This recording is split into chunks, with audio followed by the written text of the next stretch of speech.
What President Trump's philosophy is working. What he said, the expansion of Iran to be a hegemonic power in the Middle East is not going to happen on his watch. He was going to do two things: destroy the physical caliphate of ISIS, which he did, and also to confront Iran. And what he did was smart, not send troops in, do economic warfare through sanctions.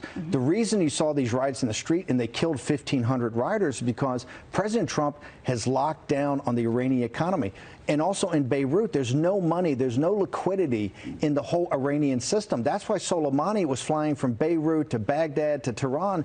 Those streets were on fire. I mean, is it going to change? If President Trump, Trish, continues on, they had the other day with the Secretary of Treasury came out and said additional sanctions and secondary sanctions. I think what we eventually got to go to, if they're threatening and saying now, oh, we're going to start on the uranium again, I think you have to go to economic quarantine. And what that is full sanctions, secondary sanctions on every bank, every company, and totally close down the Chinese Communist Party from buying oil and the Chinese Communist Party from lending them money. And the Europeans are on board, too. You've got to get, look, Macron and those guys are too slippery. The president's always trying to work with them, but you got to get Macron and the Europeans 100% on board. Secondary sanctions, quarantine, an economic quarantine, so China can't buy any oil. China can't lend them any money. No cash into the system. This is why the streets of Tehran are on fire. They're not stepping on American flags. They're not stepping on Israeli flags. These kids in Beirut, they see what Trump's doing. This is a global revolution for the rule of law, freedom, democracy, and capitalism. And Donald Trump this is part of the Trump revolution.